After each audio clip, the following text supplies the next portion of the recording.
Bem, primeiramente eu gostaria de agradecer a oportunidade de estar aqui nesta casa, uma casa que é muito significativa para mim, devido à trajetória nessa área de química durante muitos anos.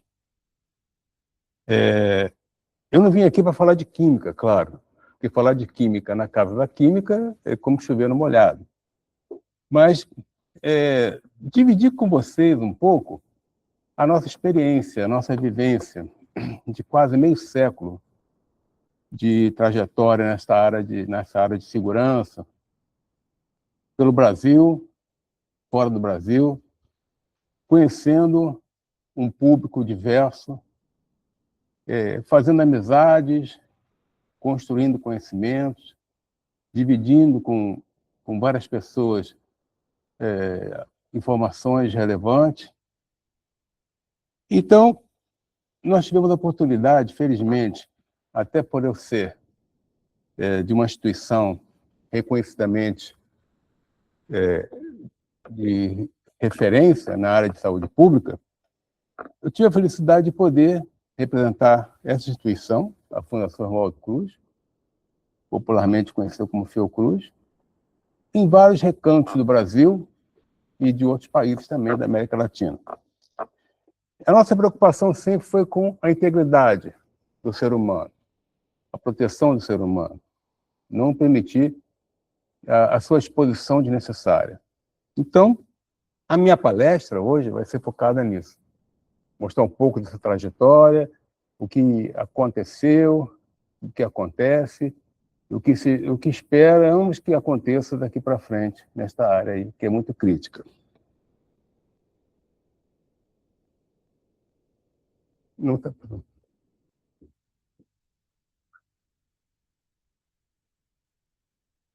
Em 1975, aconteceu uma reunião em Asilomar, na Califórnia. Uma reunião de cientistas, renomados cientistas da época, porque eles estavam preocupados com o avanço da biotecnologia. Então, eles não esperaram o Ocidente para criar uma norma. Eles se anteciparam devido à sua preocupação. No Brasil, demoramos a estacionar esse cuidado em função das demoras do Congresso Nacional, por disputas de ideologias, e esse assunto ficou muito estacionado no Congresso Nacional. O que fazer com essas questões no Brasil? Enquanto em Asilomar a discussão era técnica, cientista definindo risco, no Congresso Brasileiro a biossegurança foi sequestrada por debate ideológico. Quem era o dono da biossegurança, se era o Ministério da Saúde, se era o Ministério da Agricultura, se era o Ministério da Ciência e Tecnologia. No fim, era uma discussão que não produzia frutos. Essa reunião de Asilomar, que ocorreu em fevereiro de 75, na Califórnia, não foi um evento burocrático comum. Foi um ato de autodefesa da ciência diante de uma descoberta que parecia que tinha saído da ficção científica. Parecia que era coisa de filme. Ou seja, a tecnologia do DNA recombinante. Isso causou um espanto na sociedade científica. Então, um termo que a gente usa muito, eu costumo usar, que é a miopia gerencial, aquele fato do gerente não estar enxergando as coisas como deveria enxergar. Então, metaforicamente, se fala que é a miopia gerencial. E costumava ignorar riscos em prol da produtividade, os próprios cientistas decidiram parar. E, em 74, publicaram a Carta de Berg. Berg, um dos cientistas que também descobriu como cortar o DNA e poder fazer essas emendas de DNA com outros organismos. Então, essa Carta de Berg pedia uma moratória mundial nas pesquisas de DNA recombinante até que os riscos fossem avaliados. Isso tinha um propósito. Eram pessoas extremamente politizadas e inteligentes. Então, os cientistas fizeram uma jogada de mestre. Eles temiam que, se eles não se autorregulassem e estabelecessem normas rígidas de biossegurança, o que ia acontecer? O governo dos Estados Unidos e de outros países, eles mesmos criariam a lei e até proibiriam, né, do avanço da biotecnologia. E seria um desastre, porque não teríamos hoje o que temos graças a esse avanço da biotecnologia. Se os cientistas tivessem mantido a omissão ética e esperado o primeiro acidente ocorrer, como a criação acidental de uma bactéria superpatogênica poderosa, a reação da sociedade e do governo seria a proibição total da biotecnologia. Então, isso foi uma jogada de mestre, eles conseguiram, né, anular essas expectativas e deu no que deu.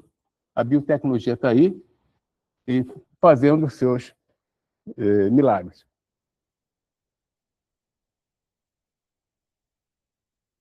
A era da invisibilidade é o seguinte: de 1970 até 75, como é que era o cenário? Nas instituições de pesquisa, de ensino, isso no mundo, não só no Brasil, no mundo todo. O risco era visto como parte do ofício. Pesquisadores pipetavam com a boca e manipulavam solventes sem cabines de segurança adequadas. E até porque não havia ainda cabines totalmente apropriadas para as atividades que se desenvolviam. Isso, com o decorrer da evolução da ciência, da tecnologia, isso foi se aprimorando.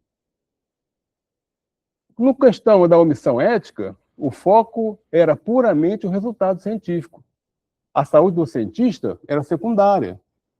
Então, sempre se pensou muito no produto e nunca na integridade física daquele que estava produzindo aquele produto.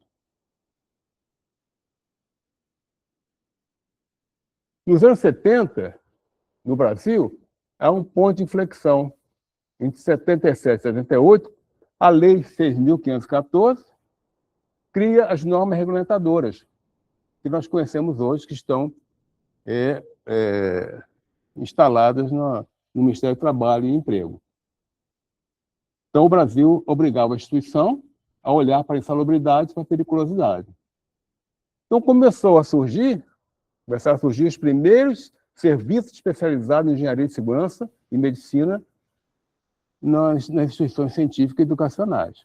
Começou a despertar no público, no cientista, né, na comunidade científica brasileira, essa preocupação.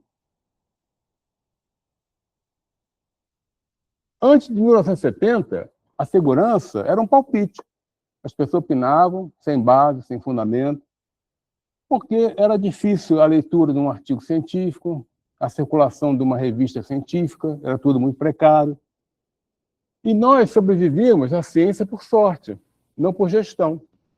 Se um resultado desse certo e não houvesse, por exemplo, a queimadura da mão do pesquisador ou a projeção de uma substância química no corpo, isso era sorte. Às vezes, muitas vezes chamado de milagre, inclusive. Interessante, abrindo um parêntese, eu até estava comentando hoje de manhã, que em muitos laboratórios na América do Sul, na América Latina, existem imagens de santos, em que as pessoas rezam ou rezavam antes de entrar no laboratório para executar suas atividades. Então, a fé era muito importante. Você rezar antes de entrar no laboratório para executar suas atividades, que eram consideradas atividades duvidosas, você não sabia o resultado, o que podia acontecer. Hoje, com a complexidade dos agentes que manipulamos, a sorte não é mais uma variável aceitável. Não podemos aceitar a sorte como parâmetro. A inteligência preventiva é a única barreira que separa o pesquisador do desfecho irreversível, ou seja, do acidente irreversível que você não consegue reverter para as condições atuais. Agora, um pouco de história relacionada à minha função profissional, que eu gosto sempre de relatar, que acho que é importante isso. A Fiocruz, ela fez uma parceria com o Instituto Mérieux da França em 1974. Isso porque o Brasil atravessava uma epidemia de meningite, as pessoas morriam, muitas mortes. Isso não era muito divulgado, mas as mortes eram constantes. Então, qual foi a ideia? Produzir a vacina contra a meningite no Brasil. E dentre todas as instituições escolhidas no Brasil, a Fiocruz foi a selecionada. Então, nós passamos a trabalhar com essa plataforma do Instituto Merrier. E eu tive a grata satisfação de ser escolhido para ser incluso, né, incluído nessa plataforma e trabalhar com essa nata da sociedade científica da Europa na época. A França tem um papel muito importante na ciência mundial. Então, equipamentos de alta tecnologia em mãos sem qualificação especial, e muitas pessoas sem qualificação especial, são apenas monumentos à miopia gerencial. Na Fiocruz aprendemos com os franceses, veja bem, que a tecnologia só avança se a segurança avançar na mesma velocidade. Elas têm que estar ali, pareado. Onde há alta complexidade tecnológica, o silêncio sobre uma falha técnica é o primeiro passo para o desfecho irreversível. Então, você não pode silenciar diante das situações.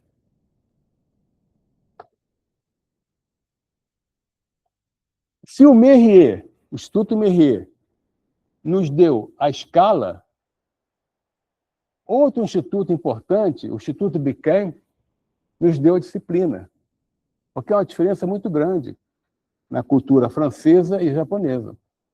Para vocês terem a ideia, o pesquisador francês ele exige muito qualidade, a confiabilidade dos equipamentos, a higiene, as salas limpas, realmente perfeitamente limpas, eram exigências dos franceses.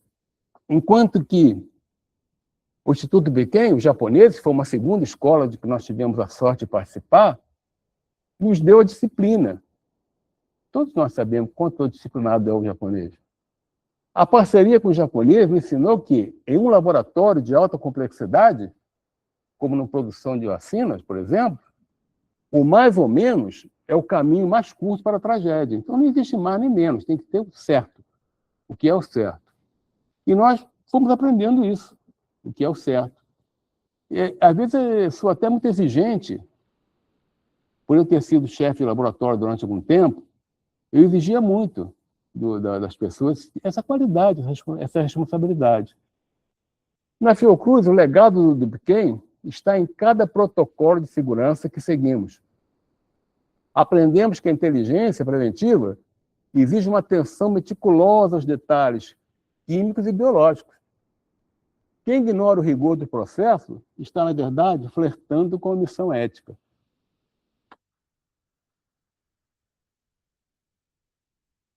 Essa é uma metáfora que vou passar aqui para vocês, que é a questão da égua de charrete, viseira de couro. O que acontece muito? A égua de charrete usa viseiras laterais para que não se assuste com o movimento ao redor e mantenha o foco apenas no caminho à frente. Então, ela só mira para frente.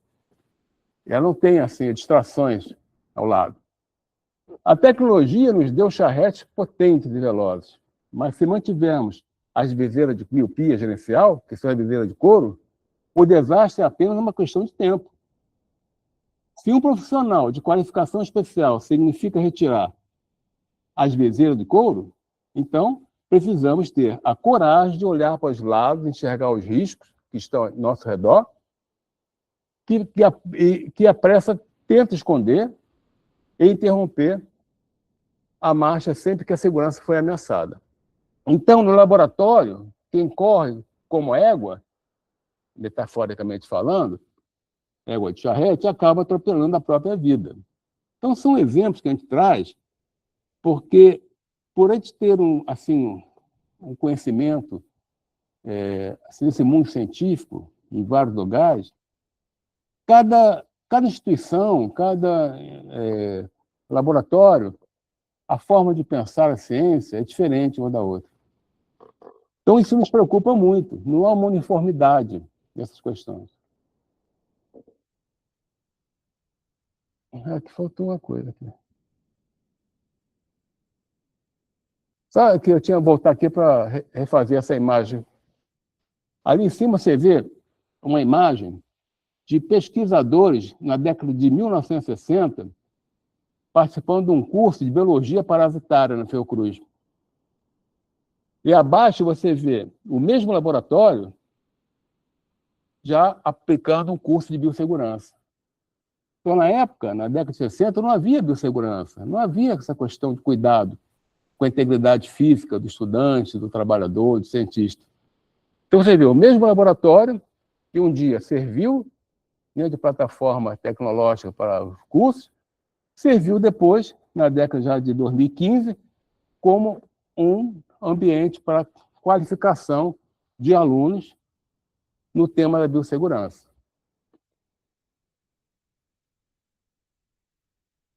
Bem, o fato de substâncias químicas estarem no topo das causas de acidentes, em laboratório de ensino, pesquisa na universidade, não é coincidência.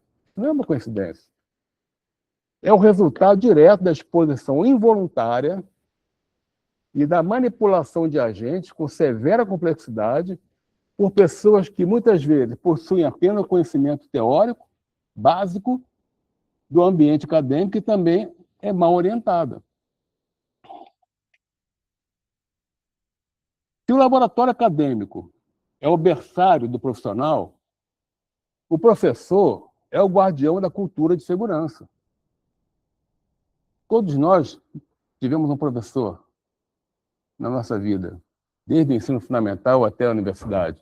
Todos nós passamos, né, pela imagem do professor. Alguns a gente idolatravam, outros a gente xingavam, outros a gente nem queria ver. Outros a gente tinha até vontade de assistir a sua aula. Essa era a questão. Por quê? É o mestre, é aquele que está conduzindo você no caminho certo. Então, quando ele silencia ou trata a segurança como um assunto raso, sem importância, ele não apenas se coloca em risco, ele próprio, mas replica a negligência para as próximas gerações. O que professor eu quero ser? O que eu quero ensinar para o meu aluno? Então, veja bem, esse quadro. O professor na sucessão de silêncio. O silêncio é aquilo que ele guarda.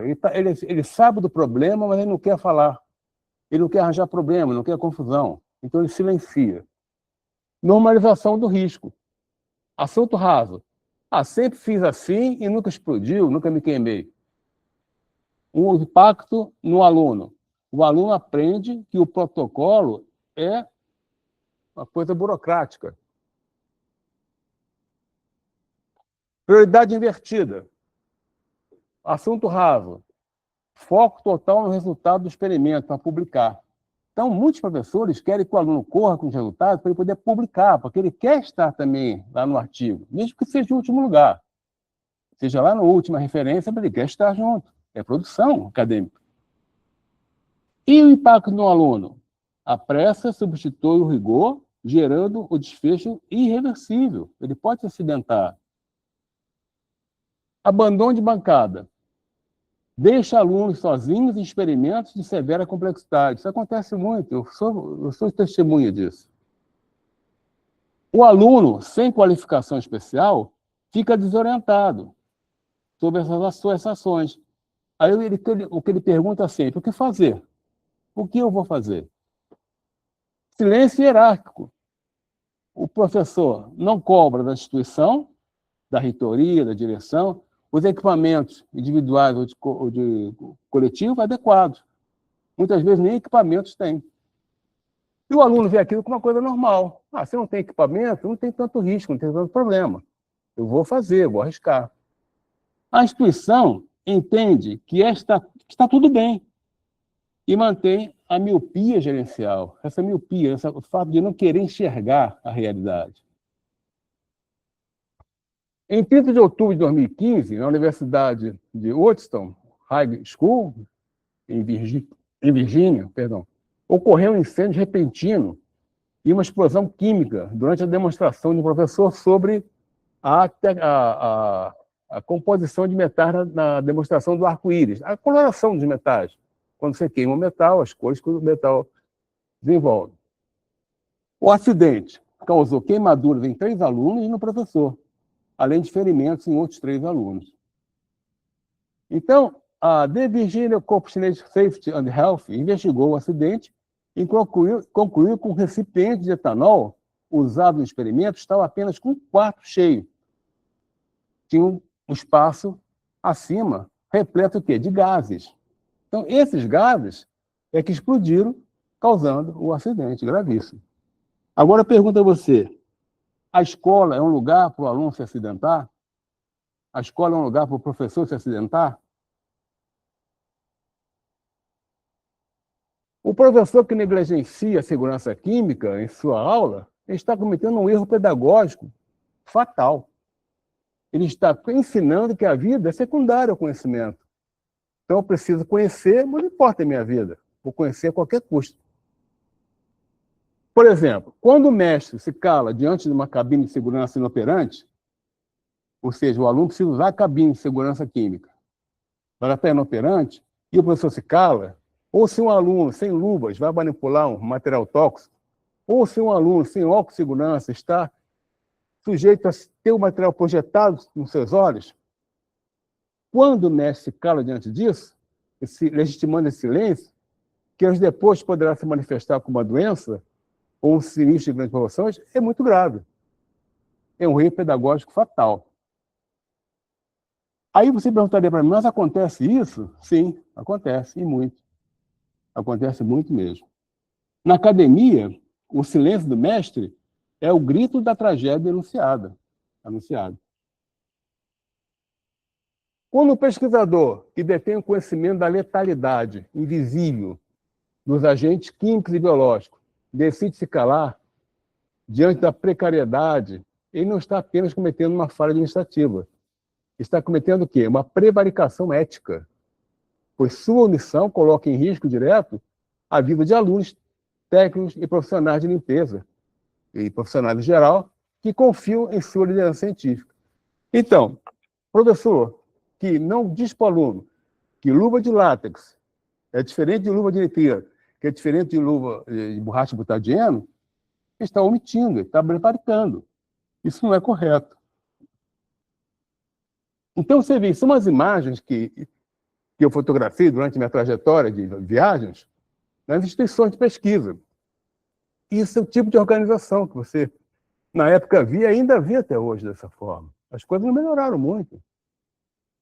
Então, não há organização, não há preocupação com a compatibilidade. Você vê substâncias químicas com papel, com plástico, isopor. Isso não é muito grave. Aí eu tenho um exemplo para você interessante. Essas imagens são da Universidade de Harvard. Veja a organização, a limpeza, a higiene, o quanto eles preservam isso aí. Na Universidade de Harvard, no laboratório, você não entra com doce, você não entra com sanduíche, não entra com refrigerante, não entra com chiclete, não entra com nada no laboratório. Tudo fica do lado de fora naquela prateleira. Só entra o quê? Você. Só o aluno que entra, ou o professor que entra. O tanto que eles preservam a integridade do aluno. Você quer comer? Você vai comer lá fora, no food truck. Mas não dentro do laboratório. Então, o laboratório não tem doce, não tem festa de aniversário, nem não tem batucada. Não tem nada disso. É simplesmente o quê? Ensino, qualidade. Isso é que nós temos que trazer. Isso é importante copiar. As coisas boas se deve copiar. O profissional que adoece no laboratório é a prova de que a política de segurança da instituição fracassou. Porque um profissional, ele não pode adoecer no laboratório. Ele não está no laboratório para adoecer e morrer. Ele está ali para trabalhar. Se um técnico de anos de casa chega ao fim da carreira com saúde, é fruto do quê? De uma inteligência preventiva. Isso é fundamental. Agora, se um jovem pesquisador adoece em 5 anos, é fruto de um crime de silêncio institucional.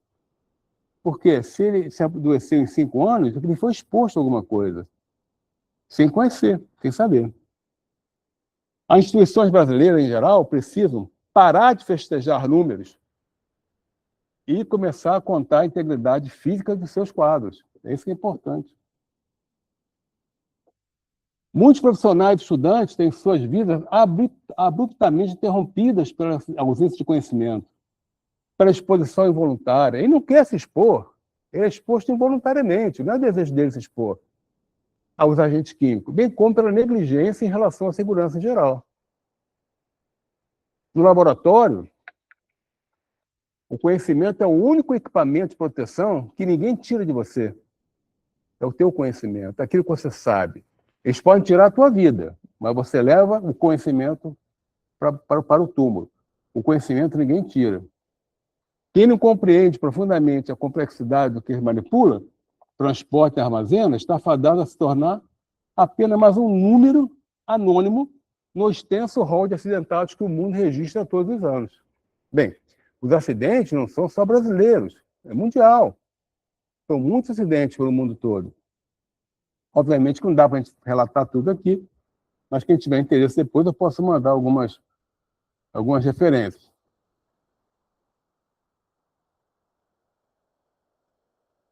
Trabalhar em um laboratório de biotecnologia ou química fina, sem conhecer profundamente as substâncias, é como um capitão que tenta atravessar um oceano desconhecido sem saber ler as cartas náuticas ou entender a meteorologia. Sem inteligência preventiva, o laboratório deixa de ser um porto de descoberta e se torna o quê? Um cenário de um naufrágio anunciado. É essencial compreender os efeitos toxicológicos das substâncias químicas, porque é a nossa ferramenta de trabalho, nós estamos sempre ao lado delas. Então, é importante conhecer quanto os efeitos agudos, quanto os efeitos crônicos do organismo humano. Então, quais são as características das substâncias químicas? Explosivas, tóxicas, asfixiantes, teratogênicas, carcinogênicas, mutagênicas, inflamáveis, irritantes, corrosiva, comburentes, causa danos ao meio ambiente, são gases inflamáveis, líquidos oxidantes, sólidos oxidantes, gases sob pressão e sensibilizantes. E outras coisas mais. Substâncias especiais, a substância que reage com a água, substância que reage com o tempo, conforme ela vai envelhecendo, ela vai ficando mais reativa. Substâncias instáveis, deliquescentes, os peróxidos orgânicos, os pirofóricos, os gases sólidos e líquidos e os gases criogênicos. Muitos acidentes na área científica são gerados pelo uso do nitrogênio líquido. Muitos.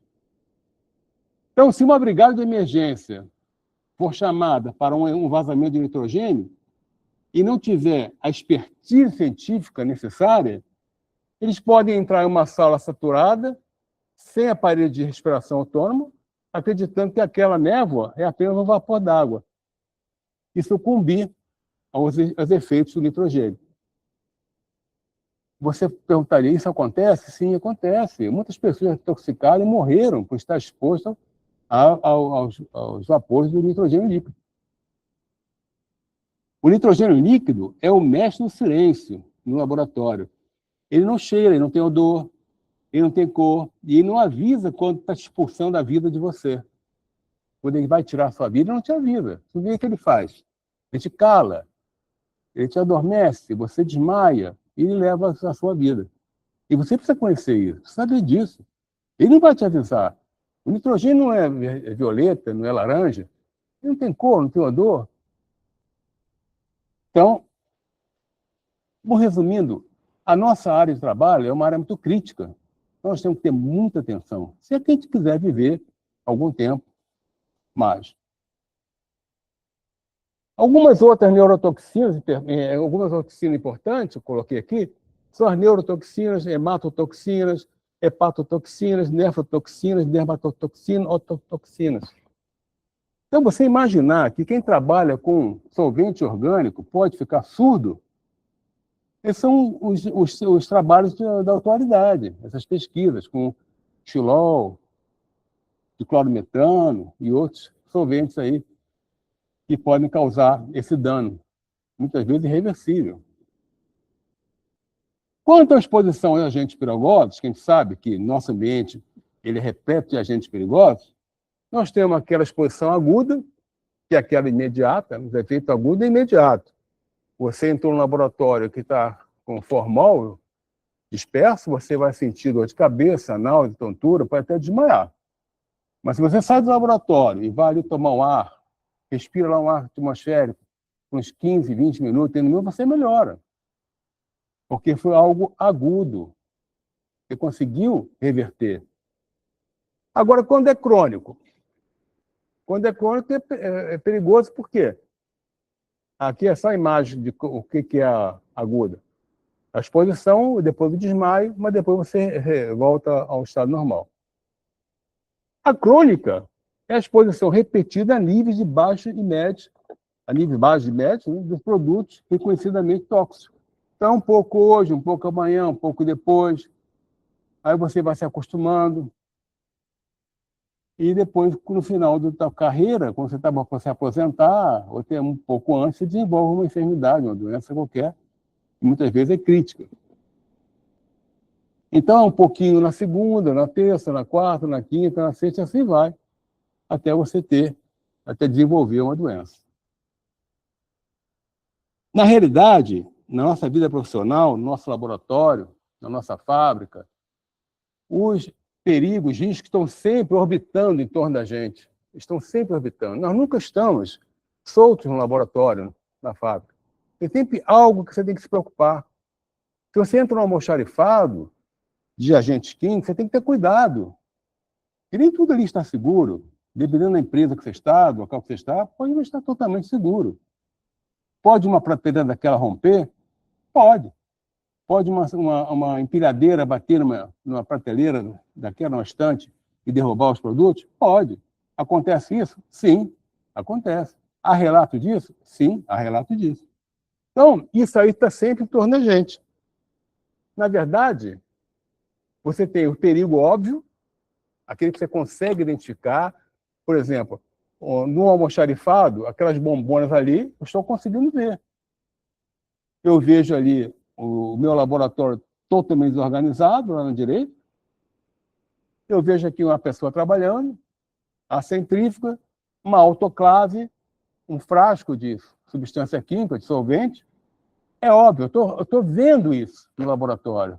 Eu estou assistindo. Então, eu não vou colocar a mão numa autoclave porque está quente, não vou colocar a mão na estufa porque está quente, eu não vou colocar a mão numa placa de aquecimento porque está quente, eu não vou interromper o trabalho do cidadão porque está concentrado. Isso aí é óbvio. Agora, e quando o perigo é oculto? O que você não está vendo? Os vapores que as substâncias emanam, mas que está dentro do laboratório presente.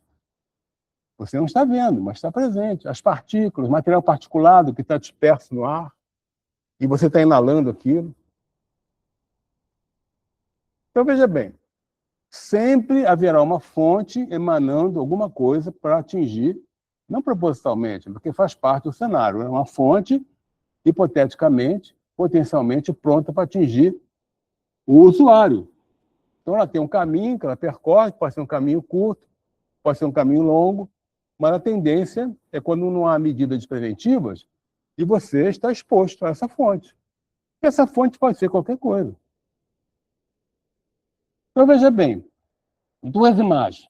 Aqui o cidadão está tomando uma amostra numa balança e esse ato que ele comete, o que ele está fazendo ali? Ele está produzindo material particulados que vai para a atmosfera do laboratório. Porque isso não é uma maneira correta de tomar aquela amostra. Por que essa distância da pá? Então ele está gerando o quê? Material particulado, que vai para a atmosfera. Vai ficar no laboratório presente. Agora, que tipo de substância é? Eu não sei, pode ser uma substância tóxica? Pode ser. Pode não ser também. Mas pode ser uma substância corrosiva? Pode ser. Pode não ser, mas isso não pode ser feito. Então, o que faltou ali? Boas práticas laboratoriais, que anda juntamente com a biossegurança, com a segurança química, a segurança biológica. Ali do outro lado, você tem um cidadão trabalhando numa bancada com um frasco de substância ao lado da balança, ele com o braço desnudo, né, uma parte do punho, exposto em cima da bancada. Então, isso já é um acidente anunciado.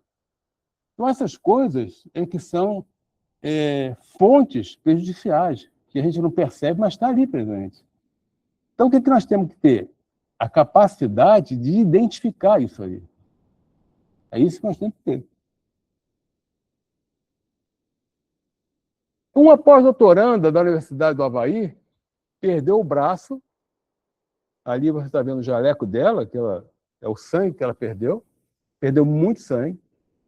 Ela perdeu o braço porque houve uma explosão de um vaso sob pressão, que ela estava trabalhando.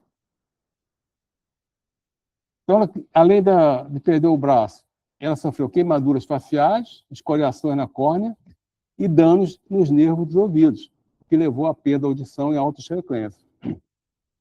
Então, infelizmente, hoje, ela não só trabalha escrevendo artigo, ela não está mais dentro do laboratório, não está mais inserida na área científica, porque ela perdeu um braço, que faz muita falta, o cientista, um braço. Então, você vê aqui o vaso que ela trabalhava, aqui à esquerda, o fragmento que decepou o braço dela está ali, no meio, o que o material causou, a destruição que ele causou, aqui, e aqui, infelizmente, o sangue perdido pela pesquisadora. Ela quase morreu, ela foi atendida muito rapidamente, apesar de que tem uma cena estranha, que a colega que trabalhava com ela no laboratório, ela não tinha condição de falar no telefone. Ela ligou para o 91, né, que foi na Havaí, ela ligou para a emergência e não conseguia falar, ela só dizia assim, o braço dela está aqui, o braço dela está aqui. O braço dela estava na frente. Aí alguém teve que depois tomar o telefone e chamar o socorro. Ela foi atendida e finalmente ficou com vida, mas ficou com uma sequela. Então, as explosões no laboratório científico são capazes de, além de causar danos materiais, contaminação química e gerar incêndios, projetar fragmentos para outras áreas e atingir pessoas causando ferimentos graves. Isso não tem nada a ver com casa e está levando lá uma pancada na cabeça, uma projeção de um frasco, um fragmento de vidro, porque não há controle.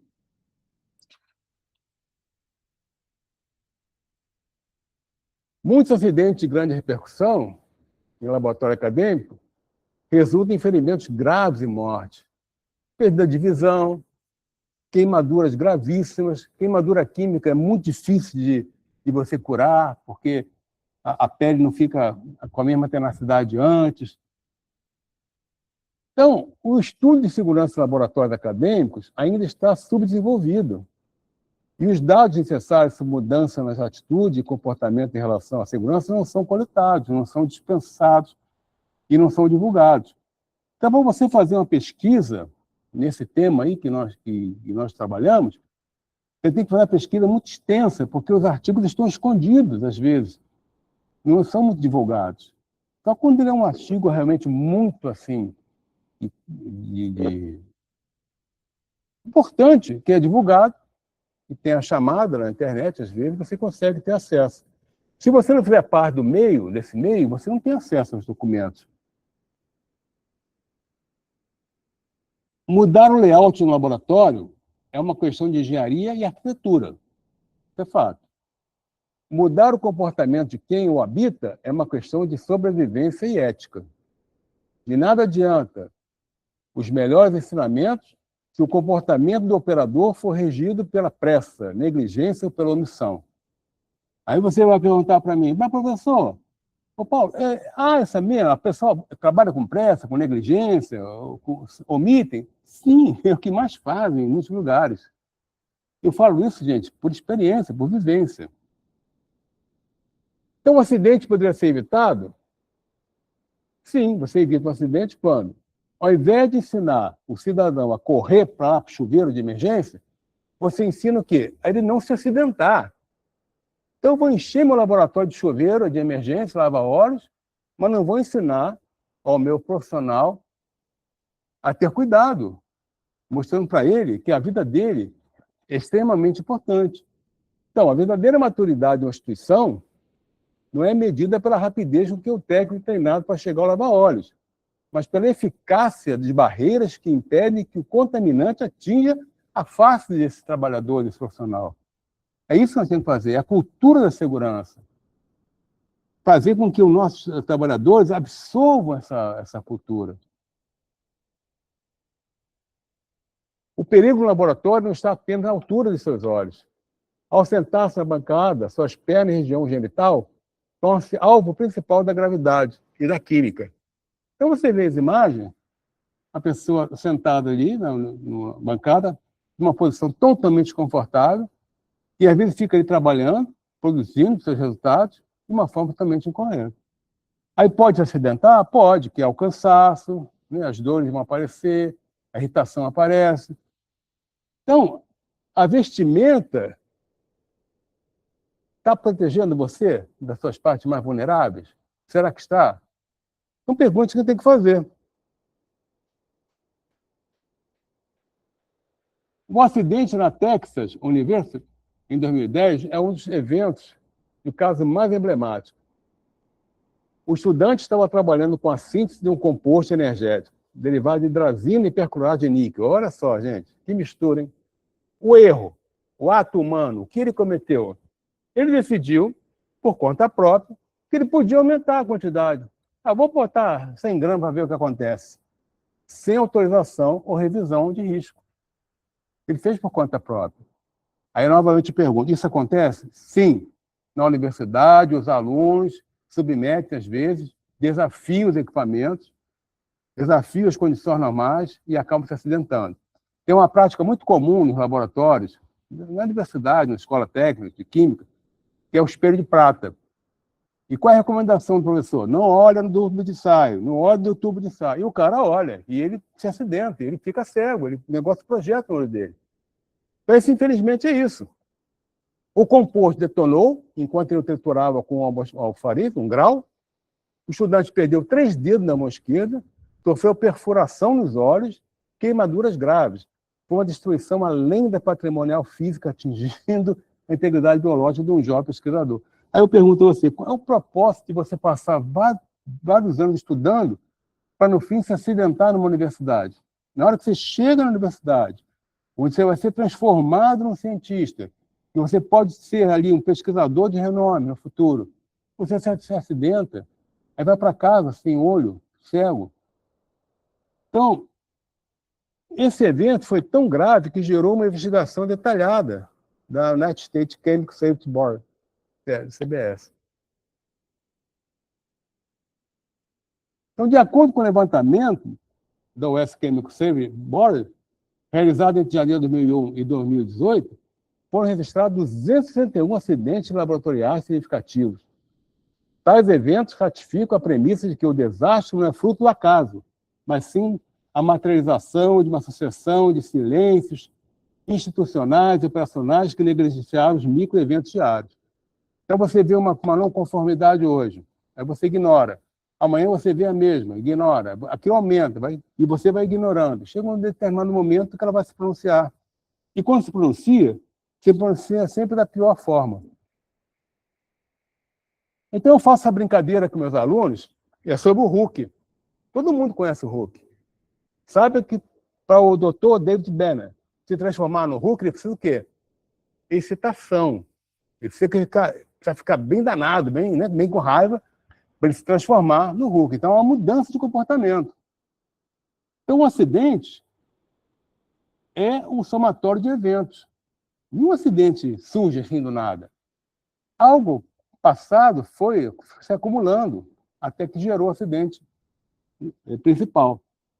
Então, o acidente químico não é algo simples e pode ser complexo o suficiente, mesmo que se trabalhe em um grande laboratório com pessoas de apoio de alto nível.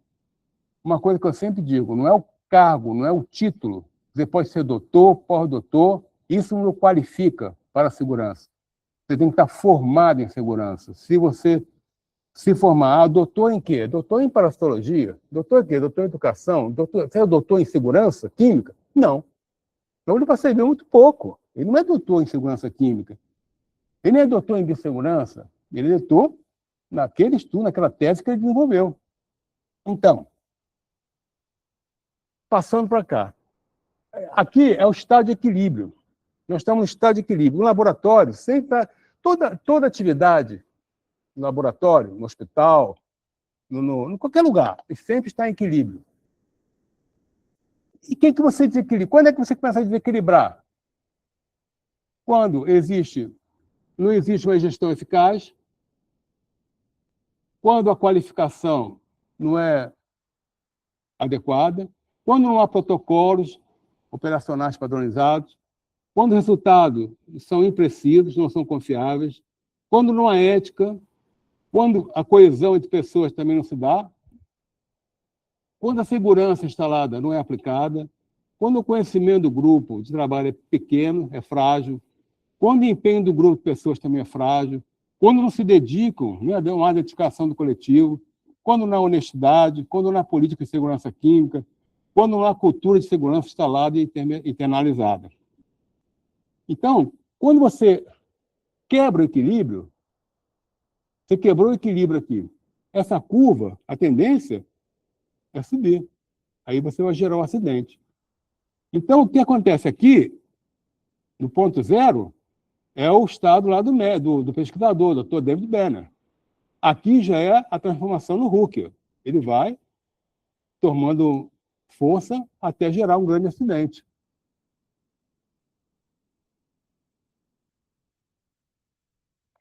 Aqui, identifique o rompimento do equilíbrio. Está aí, identificado.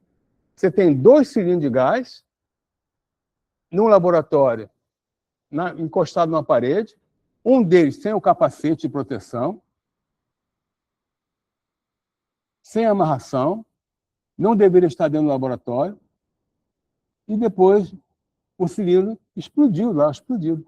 Isso é uma prova que o cilindro explode. Por mais resistente que seja, ele vai explodir.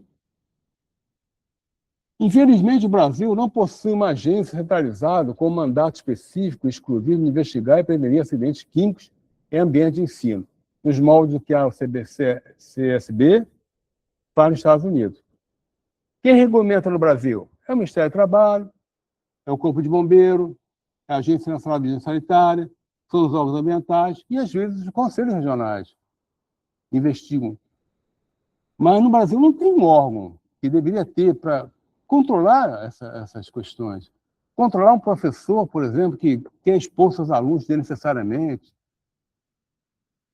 Então, quando você lembra lá na aula inicial, quando não havia uma lei de biossegurança no Brasil, os cientistas podiam fazer o que quisessem no laboratório. Podiam fazer o que quisessem. Como faziam. Depois da lei de biossegurança, não. Você não pode mais fazer aquilo que você quer fazer. Tem que passar por um comitê de ética, a tua pesquisa tem que ser avaliada, saber se aquilo é factível ou não, até onde você quer ir. Então, aconteceu, por eu ser membro da Comissão Técnica de Biossegurança, da Fiocruz, aconteceu uma coisa interessante. Um pesquisador, ele tinha que fazer uma pesquisa e tinha que usar cianeto de potássio. E o cianeto de potássio é uma substância controlada pelo Ministério do Exército.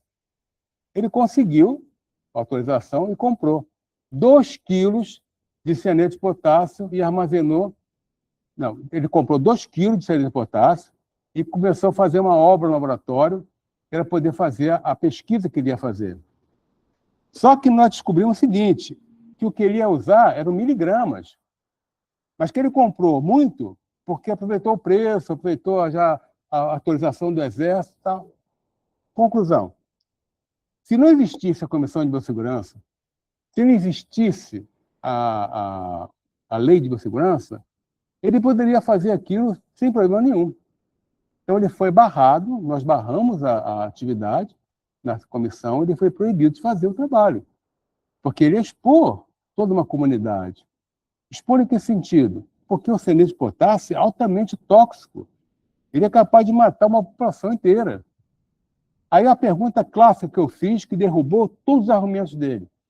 Eu perguntei para ele o seguinte, na tua cidade, os hospitais têm um antídoto para cianeto de potássio? Ele não sabia responder e foi procurar a resposta. E até hoje estou esperando a resposta. Não tem. Ele sabe que não tem. Então, essas coisas não podem acontecer, não podem ser soltas assim.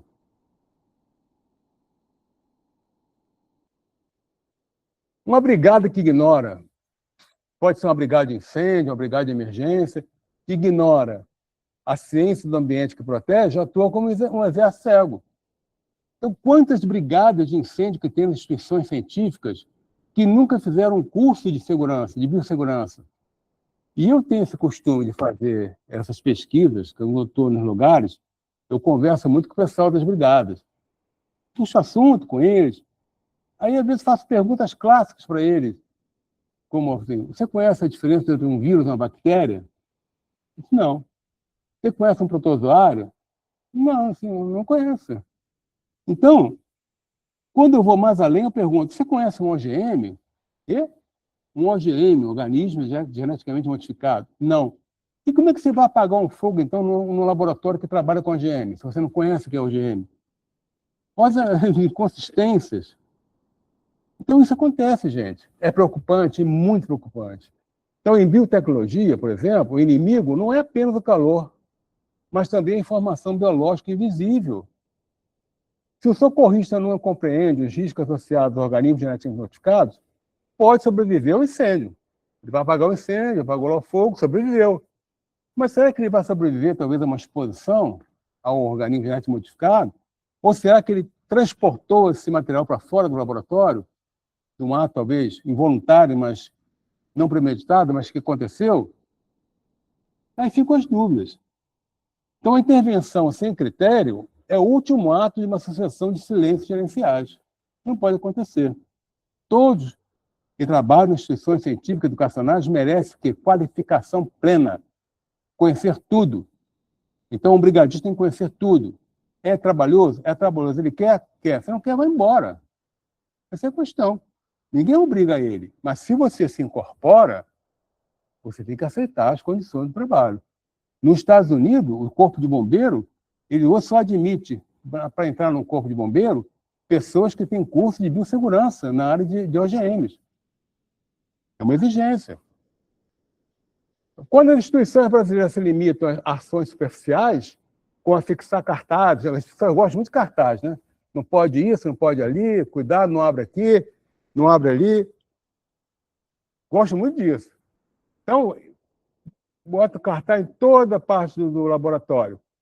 Então, o que é importante? Focar exclusivamente no descarte de resíduos para evitar penalidades, instalar extintor.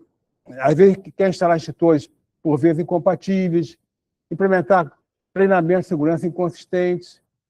Ela, na verdade, perpetua uma sucessão de silêncios que antecede o desastre. Veja bem, para mim, a palavra mais crítica que existe é essa aqui, treinamentos. Eu não tenho que treinar ninguém.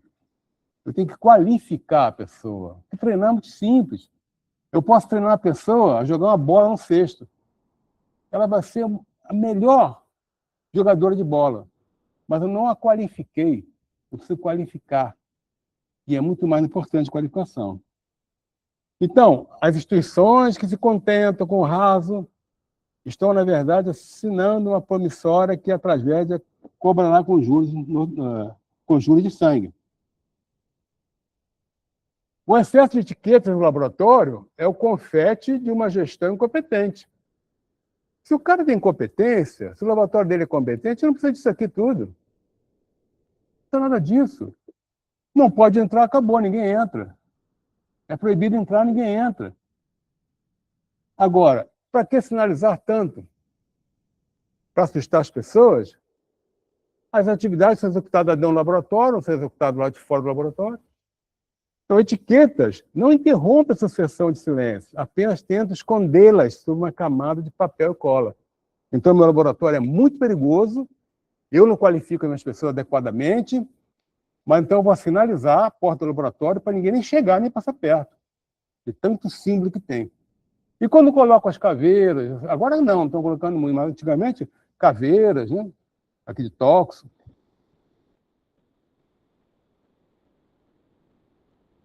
Nos Estados Unidos, o modelo de resposta a emergências em laboratório de biotecnologia, especialmente os de alto funcionamento, nível 3, nível 4, é muito mais especializado e integrado do que o modelo padrão que estão acostumados a ver. Eles não dependem apenas do bombeiro comum. Eles operam através de uma estrutura de Hazard Material Teams, o HAZMAT, altamente treinados, em muitos casos, com parcerias público-privadas. Diferente das brigadas que estão habituados, os bombeiros da elite dos Estados Unidos passam por certificações da National Fire Protection Association, NFPA, que é a maior instituição de prevenção de incêndios em laboratório que existe no mundo. Se você quer trabalhar com questão de incêndio no laboratório e não conhece as regras da National Fire Protection Association, você está totalmente no caminho errado. É ela que dita as normas. Então, instituições de elite como o CDC possuem um protocolo onde o oficial de biossegurança do laboratório atua como o cérebro da operação de socorro. É isso que nós temos que ter. Os cérebros. Uma das lacunas mais perigosas na estrutura das instituições brasileiras é uma das maiores fontes de risco silencioso. É a ausência de profissionais adequadamente habilitados para exercerem certas funções relevantes. Por exemplo, os almoxarifados, na instituição de ensino, de pesquisa, raramente você tem um cara formado, porque não existe curso para formar um almoxarife de laboratório científico. Quem é que vai trabalhar lá? É o administrador. É o cara que não conhece, que não sabe fazer distinção entre um ácido e uma base. Mas ele está lá. Então, quando o professor não tem formação na área, ele silencia sobre riscos que nem sabe que existem. Então, nós somos muito carentes de informação. Muito carentes de informação mesmo. Então, quem trabalha em almoxarifados de substâncias químicas tem que ter qualificação especial, ele tem que conhecer. Então, veja bem, vamos ver esse quadro aqui. Atividade e visão do profissional sem formação e visão com inteligência preventiva. Quando o cara recebe o material, ele confere apenas a quantidade e o nome no rótulo. Mais nada. Ah, está certa a quantidade, o nome é esse mesmo. Tá bom. Já o cara que é esperto, o que ele vai fazer? Ele vai analisar a integridade da embalagem e as fichas de segurança. Armazenamento. Organiza por ordem alfabética, porque ele não conhece, ele não sabe que existe compatibilidade. Pode ser que agora ele conheça, até porque já sofreu um acidente. Quando o cara que tem a expertise, ele vai receber o produto, ele vai organizar por incompatibilidade química. Evita o desastre. Do fracionamento, o sem expertise trata como uma transferência comum de líquido, sem contar que existe a energia estática, que pode gerar um incêndio, uma explosão. Nesse aqui não, esse aqui já entende. Entende os riscos de eletricidade estática, vapores tóxicos. Quanto à sinalização, essa aqui coloca cartaz genérico de perigo. Coloca uma caveira, por exemplo. Esse aqui não, implementa o diamante Hummel e o sistema GHS corretamente. Na área de quarentena, encara como um depósito temporário que não merece muita atenção. Mas a área de quarentena é algo importantíssimo na área de almoxarifado. É o momento que a substância chega e começa a se ambientar no local. Encara como uma extensão importante da área de armazenamento. Somente isso. Então, o almoxarifado de uma instituição científica não é um depósito de mercadorias. É um arsenal de energias latentes. Colocar um profissional sem formação científica para gerir substâncias químicas é como entregar a chave de um paiol ao cara que não conhece o fogo. O silêncio do gestor, ao contratar um leigo para o almoxarifado, é a primeira peça do dominó da destruição patrimonial química e biológica. Aí você diria para mim, o acidente aconteceu na indústria tal, por curto-circuito no ar-condicionado. É sempre o ar-condicionado o vilão. É ele que vai queimar, ele que vai estragar. Houve um incêndio no laboratório tal. Foi curto-circuito no ar-condicionado. E a gente sabe que não é. A gente sabe que não é. O negócio é muito mais crítico. Então, de modo geral, estudantes que frequentam atividades laboratoriais apresentam investimento em desacordo com os requisitos de segurança. Não precisa nem dizer, está mostrando aqui as imagens e a foto ali, 2 fotos, que é a realidade. As pessoas vão assim dessa forma para a universidade, vão para o laboratório assim, vão às vezes fazer um plantão fim de semana, de short, que tem que antes ir para depois ir à praia. Esse acidente com a doutora Karen, uma professora de química da faculdade de Dartmouth, ela estudava a toxicidade de metais pesados. Para isso, utilizava dimetilmercúrio. Algumas gotas de metilmercúrio caíam nas luvas que ela utilizava, luva de látex, luva cirúrgica. Depois de 6 meses, ela ficou doente. Infelizmente, ela morreu devido ao envenenamento por mercúrio. Será que não havia uma viva alma para dizer para ela, não usa essa luva, porque essa luva não protege a senhora do metilmercúrio? Ou será que essa alma não existia? Porque talvez existia, mas não conhecia? Essa é a questão. Às vezes você está num ambiente onde as pessoas têm uma aparência assim, de expert aqui, mas não conhece nada, cara. É uma fantasia. Tem a soberba, né? Sim, eu sei, conheço. Não sabe nada, profundamente. Infelizmente é isso. É duro falar isso? É duro falar isso. Agora, o que é mais duro? É perder uma investigadora, uma cientista. Isso que é mais duro. Por quê? Por um erro primário. Contaminação por dimetil, mercúrio, porque passou pela luva de látex. Então, as luvas de látex que ela utilizava não eram resistentes ao dimetil mercúrio. O dimetil passou através da luva e através da sua pele, entrou no sistema sanguíneo e resultou em sua morte, semanas após a exposição. Então, luva de látex é diferente das outras luvas. Então, você não pode, na universidade, estou trabalhando com benzeno, eu boto uma luva de látex. Vou trabalhar com fenol, coloca uma luva de látex. Não é, você tem que saber o tipo de luva que você pode utilizar para determinada manipulação de determinada substância. Em qualquer tipo de substância, você pode utilizar a luva de látex. Então, estudo publicado na revista Nature Chemistry sobre as práticas de segurança aponta que a maioria dos pesquisadores não está inclinada a conduzir avaliações de segurança. E às vezes nem sabe o que é. No estudo publicado, 27% dos participantes, pesquisadores experimentais ativos, afirmaram nunca ter realizado qualquer tipo de avaliação de risco. E às vezes nem conhece. Não serve. Para que serve a avaliação de risco? É mais um problema para mim? Em 29 de dezembro de 2008, essa estudante, ela se acidentou no laboratório, ela estava trabalhando com uma grande quantidade de terc-butil, lítio, quando o reagente, que é pirofórico, derramou e incendiou suas roupas, causando queimadura de 2º e 3º graus em 40% do seu corpo. A jovem de 23 anos faleceu no hospital 3 semanas depois. Sua vida foi embora. Por quê? Ela foi colocada na mão do responsável, o seu orientador. Aí está a seringa que ela estava utilizando, porque não era para utilizar seringa de plástico, ela estava usando a seringa. Aqui está a bancada dela como ficou. E o mais triste, as últimas anotações que ela fez no caderno. E aqui a sua canetinha. Aqui. Então, você tem uma filha que você incentiva ela a ser uma cientista, ela vai para a universidade, cai na mão de uma pessoa que não a orienta adequadamente e ela morre. Acabou a vida dela. Então, os fatores que contribuíram para este acidente, segundo a OSHA, está relacionado a quê? Laboratório, departamento e o próprio usuário. Então, veja bem, nesse caso aqui, que você vai poder ver melhor, disciplina. Então, com relação ao laboratório, a ausência de procedimento operacional.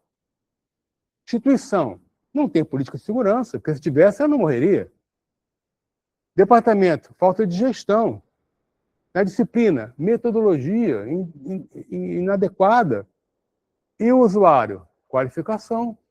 Porque se ela tivesse sido qualificada adequadamente, ela não ia se expor, porque ela ia saber que o terc-butil-lítio é pirofórico, ele vai incendiar, eu posso me queimar, eu estou sem roupa, estou sem avental.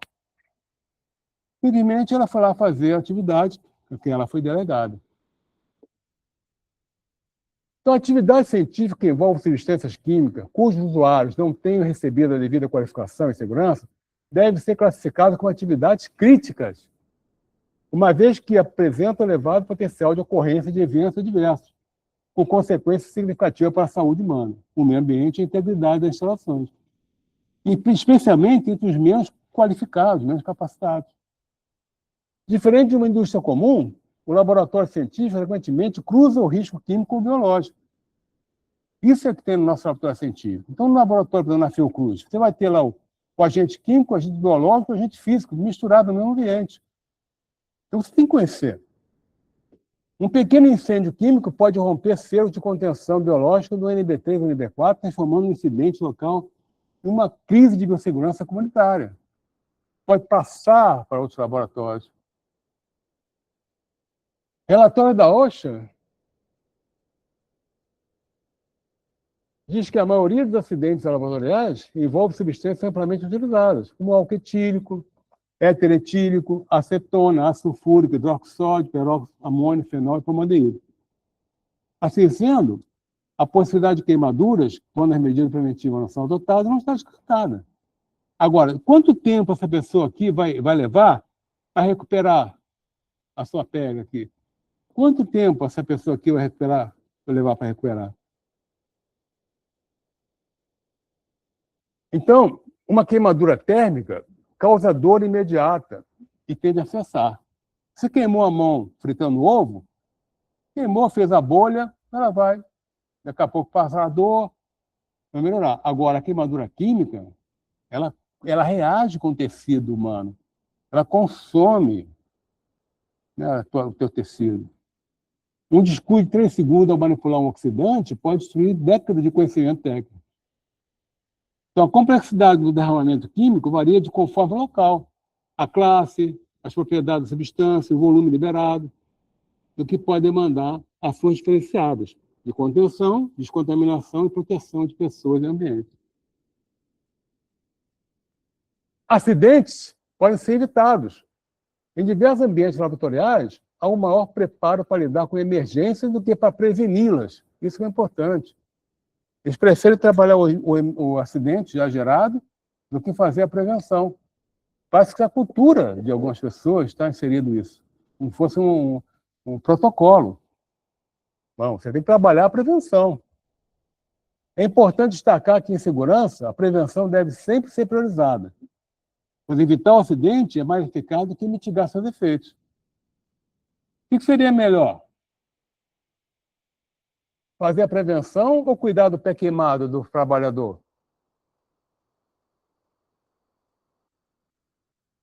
A existência de uma brigada de incêndio de elite não substitui a ausência de uma cultura de prevenção laboratorial. Enquanto a brigada minimiza as consequências do desastre, a prevenção química atua na raiz, não vai permitir que aquele acidente seja gerado. Então, isso que a gente tem que trabalhar na raiz, impedindo que a energia de ativação encontre o combustível. Aí não vai ter um incêndio, você vai anular. Isso também é interessante. Relato de um aluno. Eu estava colocando frasco de solvente na prateleira de cima de um armário de armazenamento de solvente, explica o primeiro aluno. Coloquei 12 frascos, e quando coloquei o 12º, coloquei 12 frascos. E quando eu fui colocar esse 12º frasco, a prateleira desabou. Havia uma grande quantidade de hexano no chão, e minhas calças jeans ficaram encharcadas. Isso já aconteceu antes, continua ele. E não é algo que cause muito alarme. Eu estava mais preocupado em inalar os vapores e notei que tinha um pequeno corte no braço. Em 5 minutos ocorreu a explosão. Ele já estava acostumado com o acidente e sem entender que aquilo podia explodir. E realmente explodiu. Esse era o armário. Esse armário aqui. Então, isso aqui era um armário, que é um armário adequado para a guarda de substâncias, só que as prateleiras estavam mal posicionadas. Então, não adianta você ter um armário se você não posiciona as prateleiras adequadamente. Não adianta você ter um carro se você não coloca água no radiador. Não é verdade? Então, os seus equipamentos laboratórios têm que ser revisados. Ah, eu tenho um armário. Comprei um armário, último modelo, para guardar materiais inflamáveis. Então, eu tenho que ter o quê? A capacidade de verificar se ele está em condição de uso. Ele pode não estar, ele pode estar com defeito de fábrica. Agora, vê só, essas duas imagens de baixo. Isso aqui são fotos que eu tirei nas minhas trajetórias aí, acadêmicas, de armários que foram comprados para guardar reagentes químicos. Agora, veja só, isso aqui é um armário de escritório, gente. Isso aqui é um armário de escritório. Olha só a peça que segura essa plataforma. Isso aí está pronto para estourar um dia, para cair, que vai romper. Olha a carga que tem ali em cima. Gente, um frasco de ácido sulfúrico de boa qualidade, vamos dar da Merck, ele pesa quase 3 quilos, porque o ácido é 1,84 gramas por centímetro cúbico. Então, vai pensar 1.840 gramas, 1 litro, mais o peso do frasco, que às vezes o frasco tem 1 quilo e pouco. Então, você tem 1.800 com mais 1 quilo do frasco, mais o peso da rolha, 2,8 kg. Imagina, esse vai romper isso aí. Por hora, tivemos muita sorte. Esse é o relato do coordenador lá da universidade. Não, perdão, aí foi o O'Connor, que era o bombeiro, dizendo do Coleman, Dr. Coleman. Por hora, tivemos muita sorte do Dr. Coleman estar no local, chefe do Corpo de Bombeiros da Columbus, atribuindo mérito ao professor por seu conhecimento que havia no laboratório. Ele sabia que existia, qual era o conteúdo. Então, quando o incêndio houve a explosão, ele sabia, foi o Xenon que explodiu. Caso contrário, afirma ele, teríamos deixado o fogo queimar. Então, isso aí é realmente o que pensam as pessoas. Não, incendiou, deixa queimar. Aí eu pergunto, você sabe o que tem no seu laboratório? Há controle de estoque no seu laboratório? Há protocolo de operação padrão no seu laboratório? Você pode deixar o seu laboratório queimar? Por quê? Você vai trabalhar onde depois? É o teu ganha-pão. Então você tem que proteger o seu laboratório. Então, aqui, aspecto significativo de incêndio. Vida e saúde, capital humano, know-how, pesquisa de dados, infraestrutura e materiais, impacto financeiro, institucional, reputação institucional, claro, a reputação legal, o regulatório, educativo, social, ambiental, comunitário, organização e moral. Eu não vou falar isso aí para vocês, que não tem sentido, mas é isso aí. A credibilidade da sua instituição é maculada, e credibilidade é uma coisa que você perdeu, você não recupera mais. Na maioria das instituições científicas e educacionais, existe um desequilíbrio estrutural entre o saber agir no caos e o saber prevenir o caos. A prevenção é extremamente importante, gente. Falsa sensação de segurança. Parte dos gestores ainda associa a presença de brigada à segurança operacional. Eu tenho uma brigada, estou seguro, não vai acontecer nada comigo. E não é verdade. Pode acontecer sim, um desastre. O sucesso de uma operação de segurança não deve ser medido pelo tempo de resposta de um cronômetro na mão, mas pela ausência de intervenção no laboratório, fruto da expertise da equipe. Então, eu prefiro não ter a brigada, mas ter uma equipe interna de laboratório com expertise, alta expertise, capacitada, qualificada. O desfecho reversível não é um azar, uma fatalidade. Uma geladeira que explode no laboratório. Explodiu a geladeira por quê? Houve alguma coisa que não funcionou bem. O que não funcionou na geladeira? O que colocaram dentro da geladeira que pode ter feito ela explodir? Mas ela explodiu, está ali a foto. Bem, por que um POP quebra a sucessão de silêncios? Por que é importante a elaboração de um procedimento operacional padrão? Porque o silêncio do gestor é quebrado quando o POP exige a compra de materiais certificados, e não apenas qualquer prateleira. Ele quebra o silêncio do técnico. É quebrado quando ele tem uma norma para dizer não a uma instalação insegura, feita por pessoal não qualificado. Um dos grandes acidentes em laboratórios é a quebra de prateleiras. A pessoa instala a prateleira no laboratório, sobrecarrega ela com a carga de substâncias e ela desaba. Por quê? Porque foi mal instalada. Então está aí novamente. O armário inadequado. Ali também um equipamento mal instalado, perdão. Eu tenho aqui uma cabine de segurança biológica mal instalada. Veja bem, se você tem uma cabine de segurança mal instalada, o que vai acontecer? Ela não vai te proteger, ela vai o quê? Te contaminar, porque vai quebrar uma turbulência do ar em volta e você vai o quê? Absorver a contaminação. Ela não vai te proteger. Então, isso aí é mais ou menos um esquema do que acontece, as medidas padrões que deve ter. Depois eu vou passar isso para vocês por e-mail, quem tiver interesse, envie um e-mail para mim, depois vou deixar no final, e que eu vou enviar isso aí para vocês. Os padrões de como instalar uma cabine de segurança biológica, como instalar uma cabine de segurança química. Aqui, nesse caso, onde está a não conformidade? Onde é que está o erro aqui? A cabine é bonita? Sim, mas está errada a instalação, porque não pode ter cabine próximo de porta. Quando você abre e fecha uma porta, você faz o quê? Turbulência do ar. Isso prejudica o fluxo de ar que está entrando na cabine. Então, você tem interferência do fluxo de ar, bloqueio da rota de fuga em emergência, conflito de tráfego e distração. Aqui também tem outro erro gritante. Duas cabines, uma ao lado da outra. Isso não pode. Porque uma prejudica o desenvolvimento da outra. Então, tem que ter um espaço, pelo menos 40 centímetros entre elas.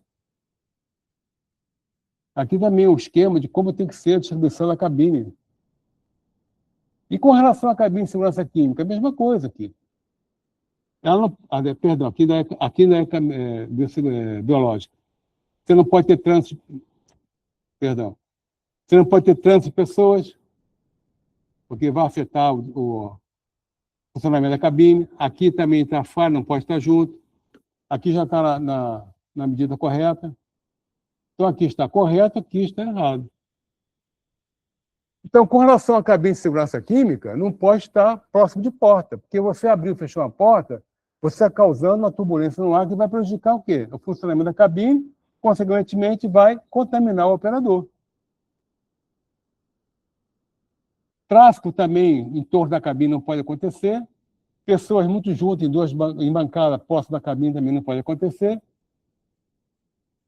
Aqui está os tipos de cabine que existe no laboratório. Então, você tem cabine de fluxo laminar, cabine de segurança química, a de segurança biológica, tem ali as duas condições de segurança biológica.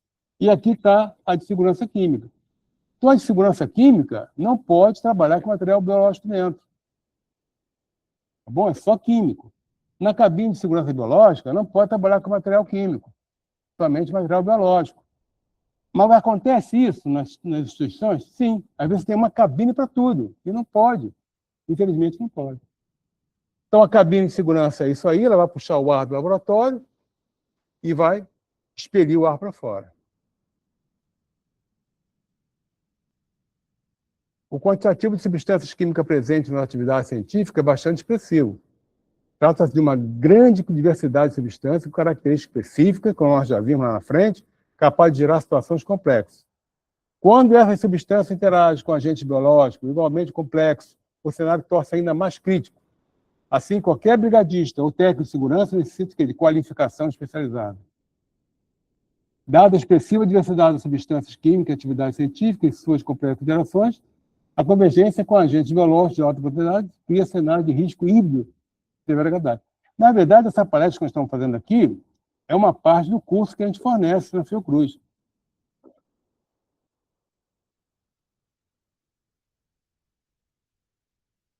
Portanto, a atuação de brigadista e técnico de segurança nesse ambiente exige uma qualificação especial multidisciplinar. Até mesmo os membros do Corpo de Bombeiros necessitam orientação quando as emergências são em ambiente científico. Então, em laboratório científico de alta periculosidade, a bravura sem expertise é apenas uma forma acelerada de espalhar o risco. O brigadista não deve ser apenas um combatente, mas um conhecedor profundo da biologia que está tentando conter. O brigadista que atua em emergência em laboratório científico deve compreender que o sucesso de sua missão não se encerra na gestão de emergências, mas na garantia de que não há risco associado a agentes químicos e de que agentes biológicos, incluindo vetores virais, não tenham cruzado a linha de contenção, inclusive por meio das suas roupas, suas botas, equipamentos. Por que falar de segurança química? Porque não há atividade, não há de investigação, nenhuma atividade que se faz que não usa um agente químico. Toda atividade tem que usar um agente químico. A realização de experimentos científicos em praticamente todas as áreas de ciências depende do uso de agentes químicos, seja de soluções, reagentes, solventes, padrão analítico, quanto é a diferença. Porque a segurança química é um dos elos fundamentais da biossegurança. E a exclusão desse componente tornaria qualquer protocolo ou sistema de gestão de risco completo e ineficaz. Então, sempre tem que ter segurança química, não importa. Além disso, a química se interrelaciona com a maioria da área de conhecimento. A segurança química se interrelaciona com a maioria das áreas de conhecimento, muitas delas indispensáveis para entender os riscos, projetar medidas preventivas, investigar acidentes, incidentes, promover uma cultura de segurança eficaz.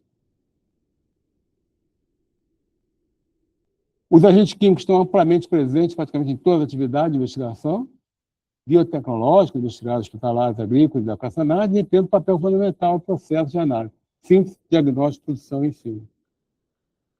A ciência produz grandes avanços, mas na ausência de políticas rigorosas de segurança e gestão de risco, os próprios ambientes de pesquisa e de ensino podem tornar-se o quê? Fonte de acidentes graves. O próprio ambiente pode gerar um acidente. Em muitos momentos da história, o avanço da ciência e da tecnologia ocorreu mais rapidamente do que o desenvolvimento das normas, métodos e práticas de prevenção de acidentes. Frequentemente, as técnicas de segurança são aperfeiçoadas após a ocorrência de incidentes ou acidentes, que revelam risco antes poucos compreendidos. Alguns exemplos históricos que ilustram bem essa ideia do que o avanço da ciência e da tecnologia muitas vezes ocorreu mais rapidamente do que o desenvolvimento, as seguranças estão a seguir. A questão do benzeno, depois do benzeno matar muita gente, de gerar muitas doenças, é que foi descoberto que a pessoa tinha que ser protegida. No fenol, depois de muitos acidentes, várias mortes, é que tomaram providências para prevenir as pessoas da exposição ao fenol. Várias pessoas que eu conheço, infelizmente que eu conhecia, morreram por exposição ao fenol. Formol, mesma coisa. Depois de muitos acidentes, muitas mortes, é que descobriram que o formol tinha que trabalhar com prevenção com o formol. Solventes de audição, tolueno, xileno, triclorocético, disolvente de carbono, causam efeitos autotóxicos. Você trabalha muito tempo com solvente e depois começa a perder a audição. Aí tem um termo que é a fadiga olfativa, que você é o perigo oculto, que nós falamos lá na frente. Você se habitua ao ambiente. Então, um caso clássico é do formaldeído, do xileno, do tolueno. Somente o odor é forte, mas o sistema olfatativo do nosso corpo desliga após alguns minutos de exposição. Então, o pesquisador para de sentir o odor e tem a falsa sensação de que o ambiente está seguro, enquanto a exposição tóxica continua ocorrendo. Então, isso é o quê? Fadiga olfativa.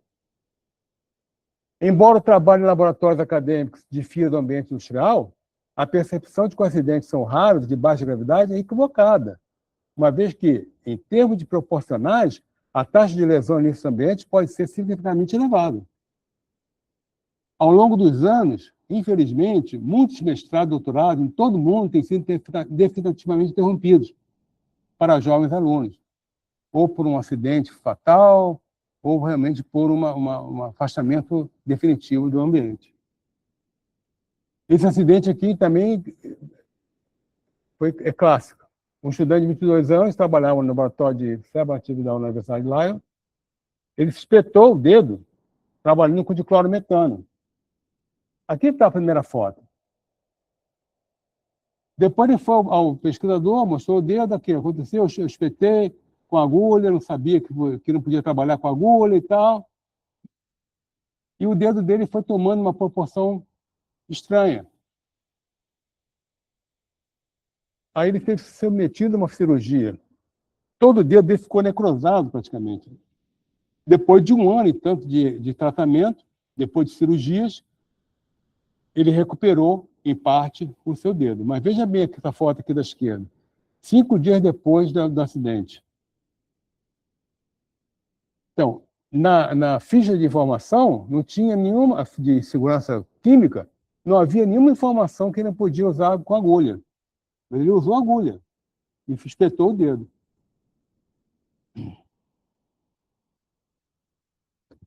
Importante a falta de dados. Toda ficha de segurança química ela precisa ser avaliada, mesmo que seja internacional. Você tem que ler, se tiver dúvida, buscar o quê? A literatura. Buscar informação na literatura. Frequentemente, a segurança química é confundida com uma lista de pode ou não pode, quando, na verdade, ela é a aplicação prática de leis fundamentais de algumas ciências exatas. A segurança química apresenta estreita interrelação com áreas fundamentais como a fisicoquímica, estatística, matemática, física e biologia. Ao longo dos anos, diversos profissionais têm se exposto tanto a agentes biológicos quanto a agentes químicos. O risco químico em ambiente científico é frequentemente subestimado por seu caráter crônico, que não aparece imediatamente, vai ser daqui a algum tempo. Enquanto o risco biológico é cercado por protocolos rigorosos. Por quê? Porque é bem imediato. Você se contamina, daqui a uma semana você está doente. Enquanto o químico, não. Você vai se contaminando diariamente, mensalmente, anualmente, e só no final da sua vida que você vai desenvolver um câncer ou uma enfermidade mais fatal. Então, a lei de biossegurança é que vem facilitar isso. Esse controle maior na área científica.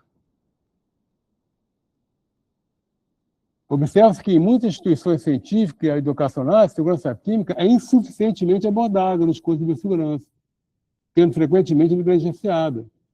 Isso vai fazer o quê? Vai comprometer a formação integral dos profissionais, dos alunos.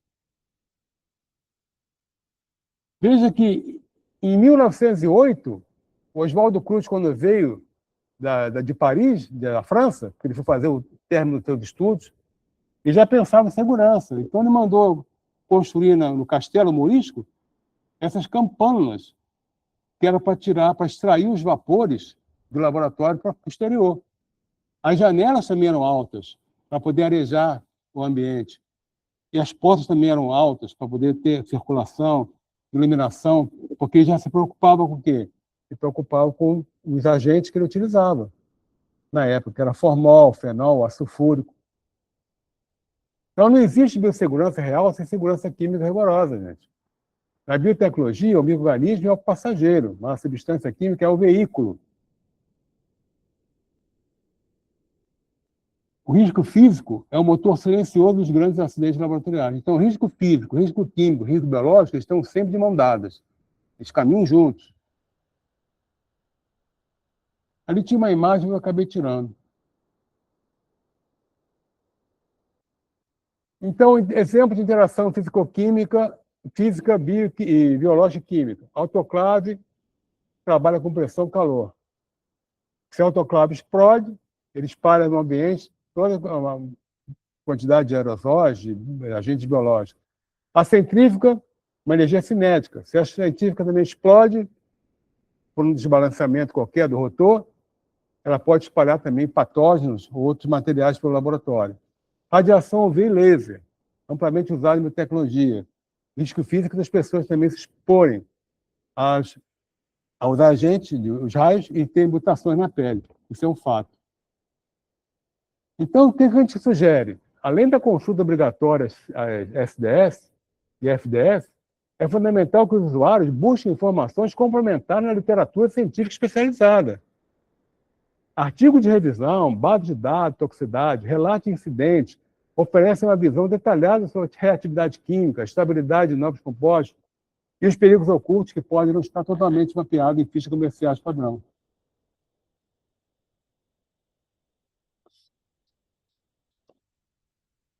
Então, eu recomendo a leitura desse artigo, eu vou mandar referência para vocês.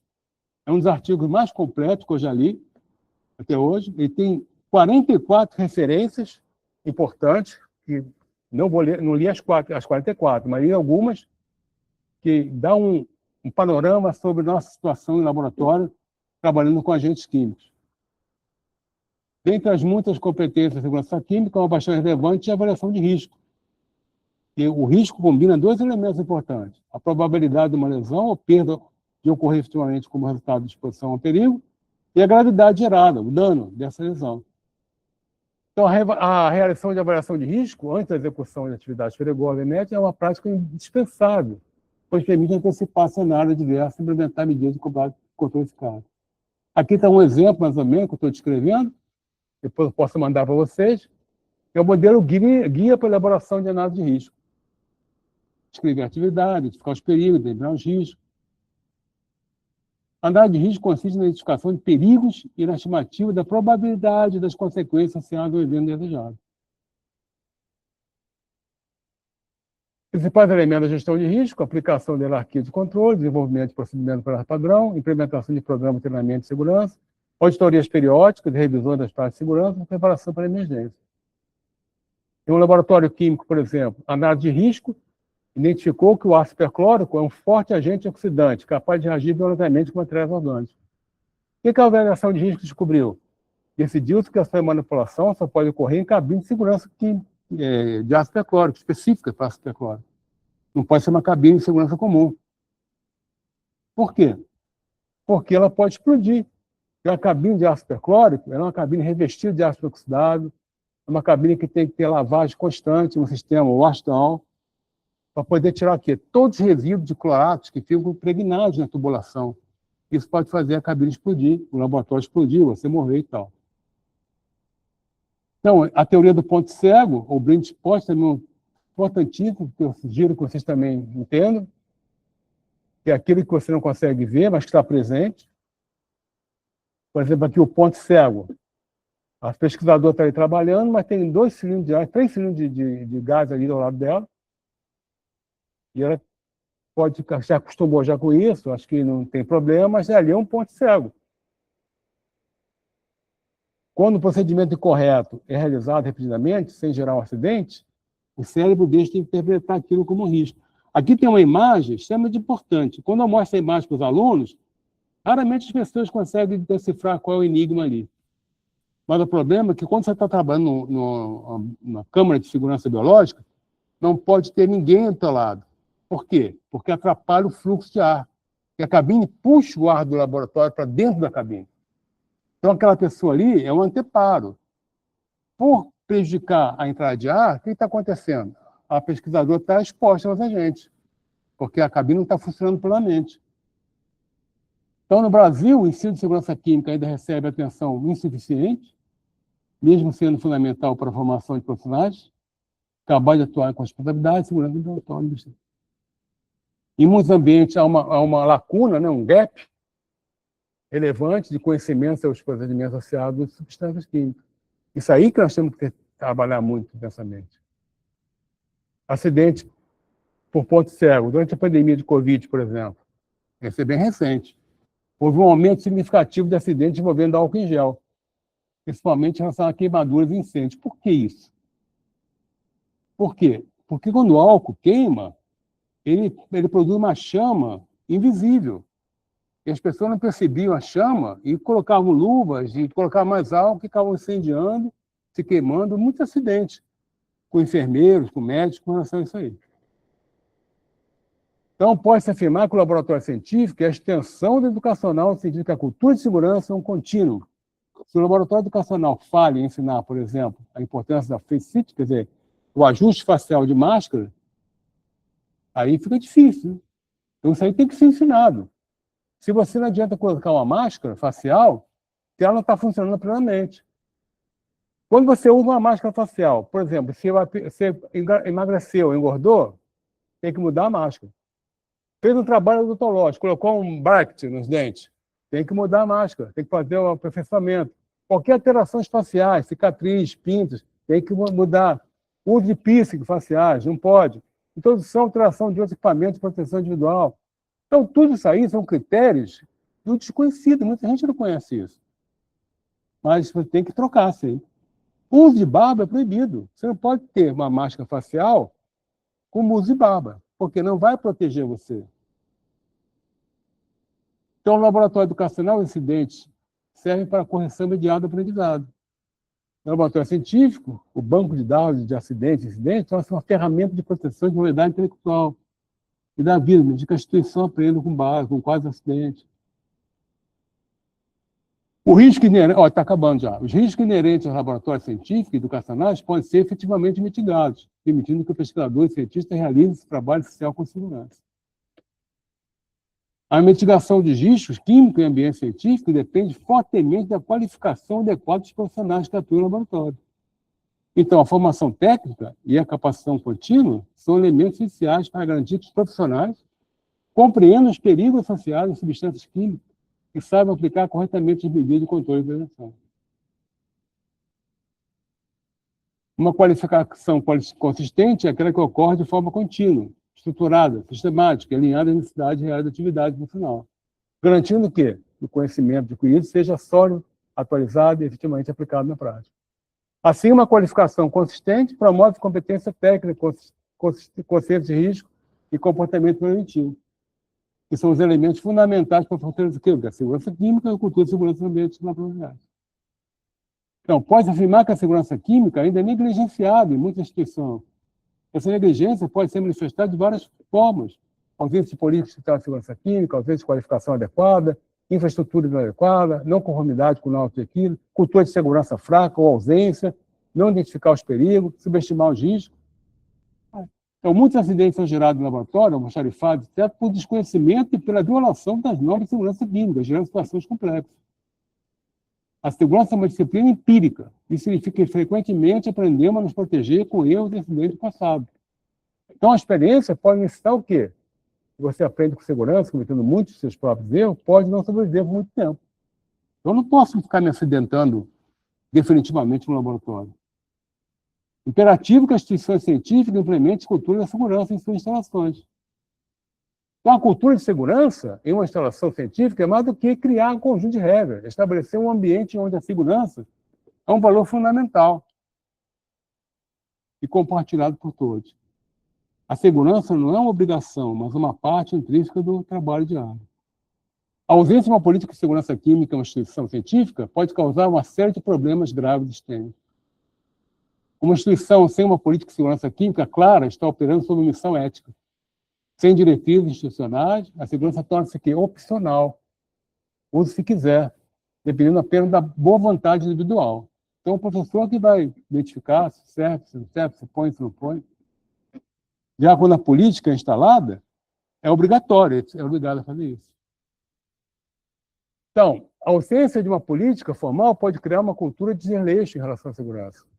Quando não há regras claras, a percepção de risco químico diminui. Isso compromete a segurança de todos. Então, eu mostro para você algumas literaturas que a gente tem que usar. Aqui na frente tem um livro que é de nossa autoria, é a segunda edição do livro, As Práticas Químicas de Segurança, que trata essa questão da segurança química na área de saúde, junto com a biossegurança, as inter-relações que existem.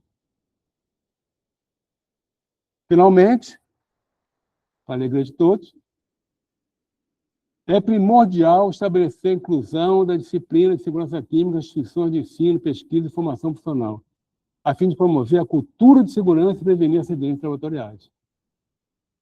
A cultura de segurança não é apenas um conjunto de regras, mas a maneira como essas regras são internalizadas e aplicadas no dia a dia. Cultura de segurança, em geral, é como a organização se comporta quando ninguém está olhando. Você está no laboratório trabalhando, ninguém precisa ficar te olhando, ficar olhando. Bem, gente, por hoje é tudo isso, pessoal. Desculpa aí tomar o tempo de vocês.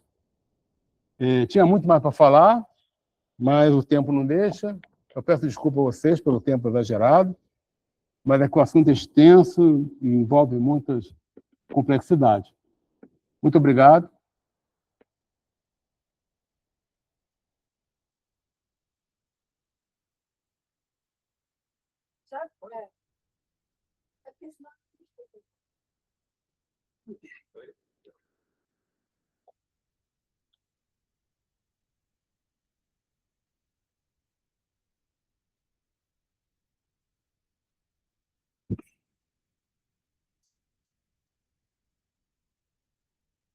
Boa noite, estão me escutando?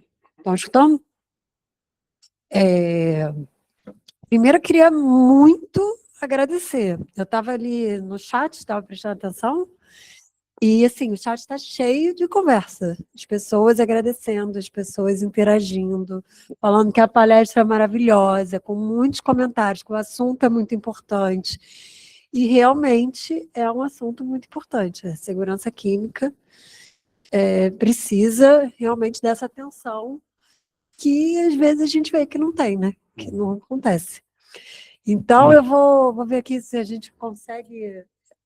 eu vi que tem algumas perguntas já, mas se alguém disponibilizar, tem como a gente subir isso? Que aí a gente consegue...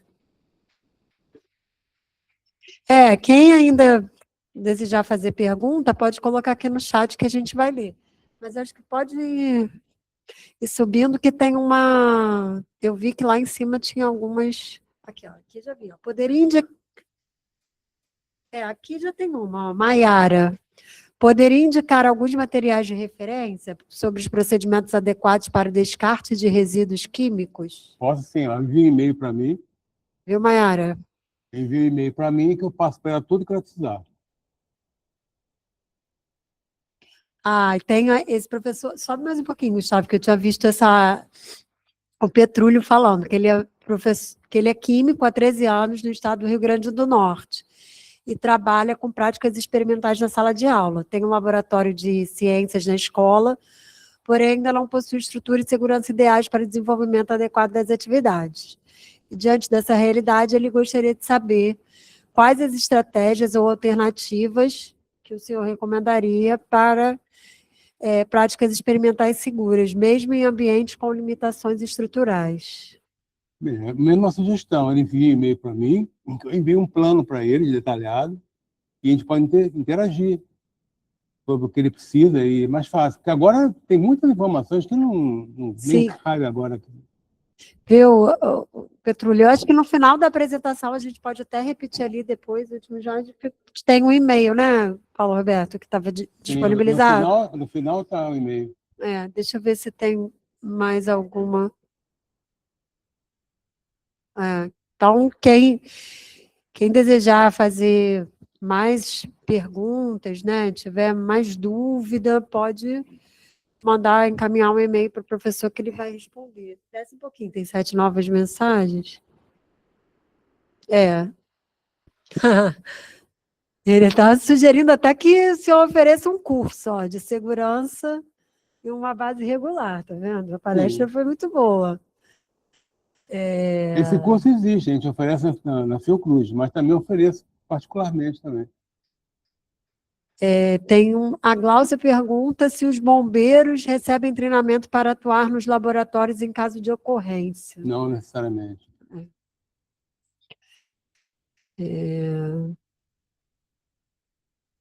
Pergunta se pode ter acesso ao curso de segurança na Fiocruz. Pode. Tem que enviar um e-mail para mim. Tem que enviar um e-mail para o professor para ele poder... Como eu sou o coordenador... O e-mail já está até ali, já até compartilharam o e-mail nos comentários. Eu, como coordenador, eu posso sugerir o aluno. É isso, pessoal. Em relação, acho que alguém perguntou também ali acima, referente à lista de presença. A gente não tem lista de presença. Aqui no Google Meet ele já gera para a gente um relatório depois com todos os participantes. E aí, diante do relatório, a gente vai confeccionar os certificados e vai enviar para todos que participaram, que se inscreveram e que estão presentes aqui, que assistiram pelo menos 75% da palestra. Eu queria só deixar alguns recados, né? Além de agradecer mais uma vez ao professor, agradecer a todos que estavam presentes aqui, que têm participado dos nossos cursos e palestras.